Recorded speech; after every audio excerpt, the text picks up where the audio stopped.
We go to a party.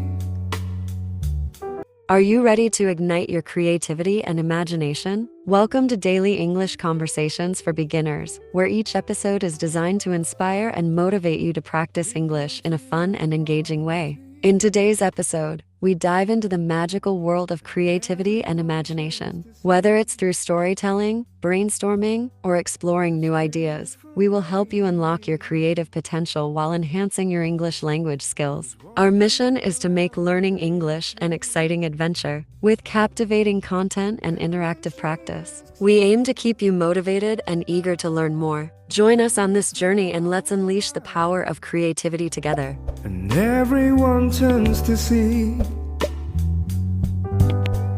this beautiful lady.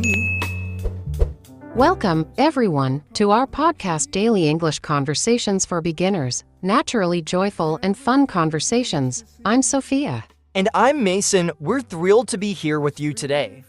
We also have Emily and June with us. Hi, Emily and June. Hi, Sophia and Mason. Hi, listeners. I'm excited to talk about today's topic. Hello, everyone. Today, we're diving into understanding and encouraging creativity. This is such an important topic, especially for those learning English. Absolutely, June. Creativity is all about thinking outside the box and coming up with new ideas. It's something that can make our conversations more interesting and fun. So, let's start by talking about what creativity means to each of us. Great idea, Sophia. To me, creativity is about seeing things from different perspectives and finding unique solutions to problems. It's not just about art or music. It can be applied to anything in life. I agree, Mason. For me, creativity is about expressing yourself in new ways. It could be through writing, speaking, or even in how you solve everyday challenges. It's about being open to new experiences and ideas. That's a good point, Emily. Creativity is also about not being afraid to make mistakes. Sometimes the most creative ideas come from trying something new and learning from it, even if it doesn't work out perfectly.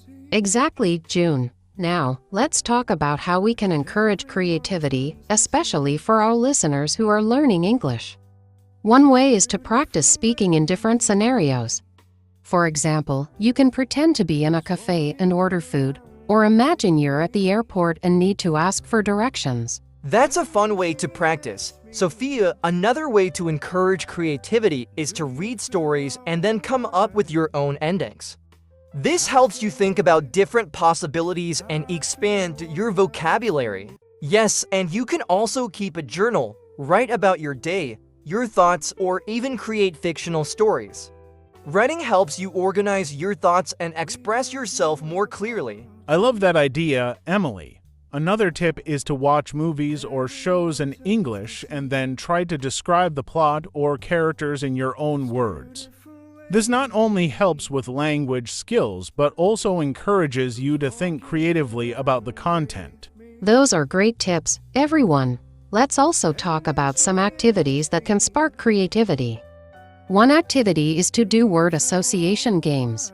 For instance, if I say apple, you might say fruit, then someone else says tree, and so on. It's a fun way to think quickly and creatively.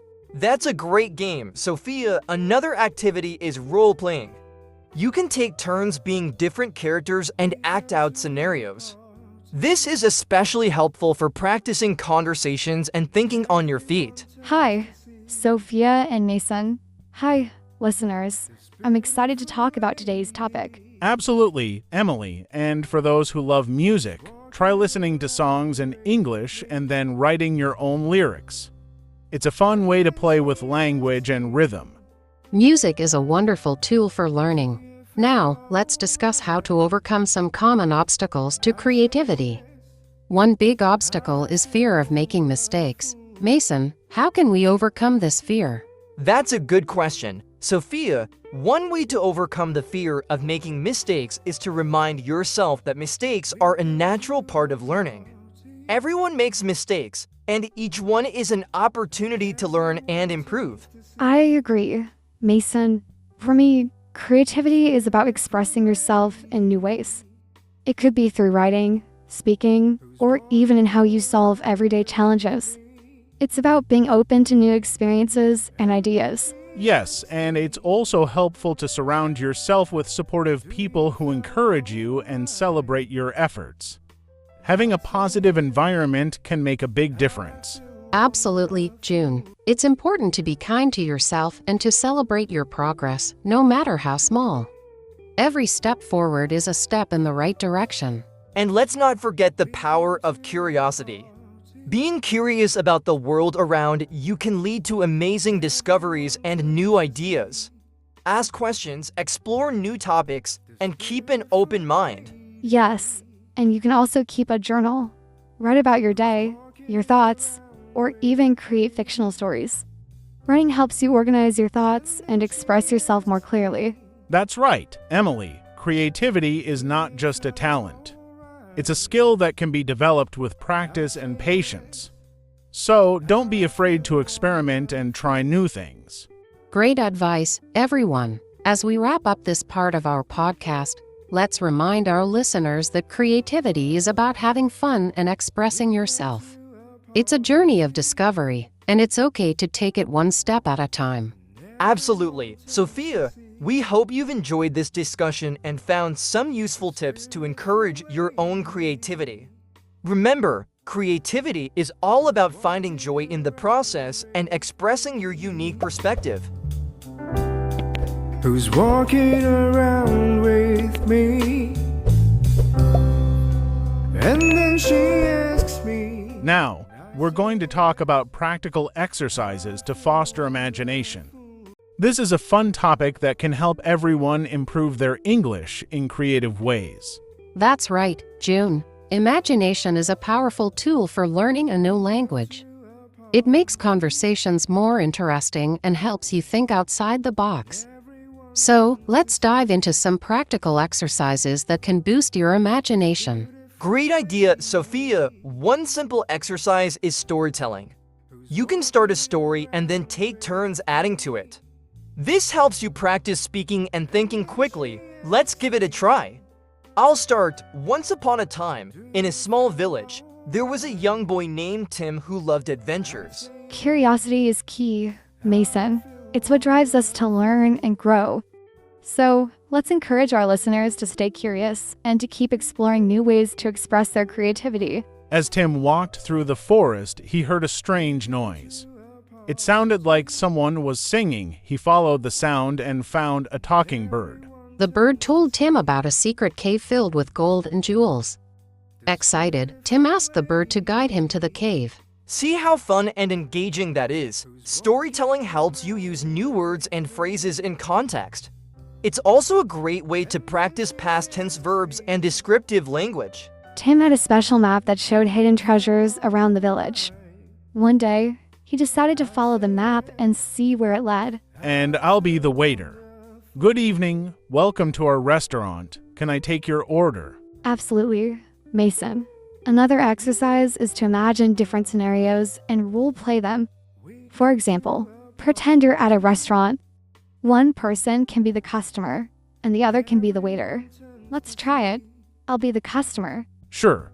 Would you like any dressing with your salad? Yes, I'd like a salad, please. And can I have some water? Role-playing different scenarios is a great way to practice common phrases and vocabulary. It also helps you get comfortable with real-life conversations. Another fun exercise is to use picture prompts. Look at a picture and describe what you see. Then create a story based on the picture. For example, let's look at a picture of a busy market. In this market, I see many stalls selling fruits and vegetables. There are people walking around, chatting and buying things. I see a man playing a guitar in the corner, and children are dancing to the music. From this picture, we can create a story. Maybe there's a mystery at the market. A valuable item goes missing, and the market vendors have to figure out who took it. Picture prompts help you practice descriptive language and build your vocabulary. They also encourage you to think creatively and come up with interesting stories. Another exercise is to use prompts to write short dialogues. For example, the prompt could be, "Two friends are planning a trip. Let's create a dialogue based on this prompt. Hi, Mason. I'm so excited about our trip next weekend. Where should we go? Hi, Emily. I was thinking we could go to the mountains. We can hike and enjoy the fresh air. That sounds great. What should we pack for the trip? We should bring warm clothes, a tent, and some food. Do you have a sleeping bag? Yes, I do. I'll also bring my camera to take pictures of the beautiful scenery. Writing short dialogues helps you practice conversational phrases and improve your writing skills. It's also a fun way to imagine different situations and how you would respond. And let's not forget about drawing. Even if you're not an artist, drawing can help you visualize your ideas. Try drawing a scene and then describing it in English. It could be a scene from a story you like or something from your imagination. That's a great idea, Mason. Drawing helps you think creatively and use descriptive language. You can draw anything you like and then explain it to a friend. Another exercise is to create a word map. Choose a word and write it in the center of a piece of paper. Then, think of related words and write them around the center word. For example, if the word is holiday, you might write beach, sun, relax, travel, and family around it. Word maps are a fantastic way to expand your vocabulary and see how words are connected. It's also a great visual aid to help you remember new words. Finally, let's talk about reflective exercises. Take some time at the end of the day to reflect on what you've learned. Write down new words or phrases you've used and think about how you can use them in different contexts. This helps reinforce your learning and encourages you to keep practicing. Reflective exercises are very helpful. They give you a chance to review and think about your progress. It's also a good time to set goals for what you want to learn next.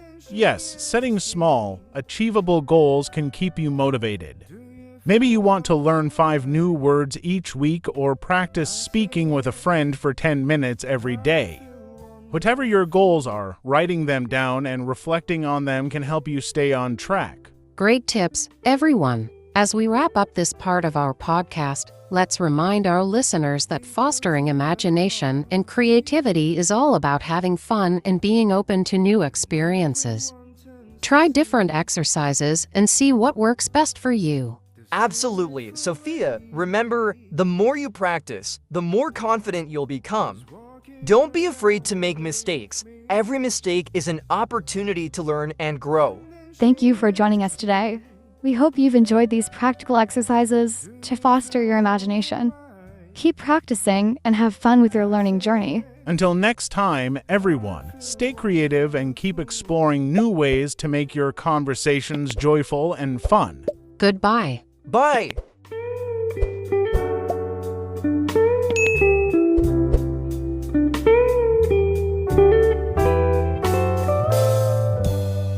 We go to a party.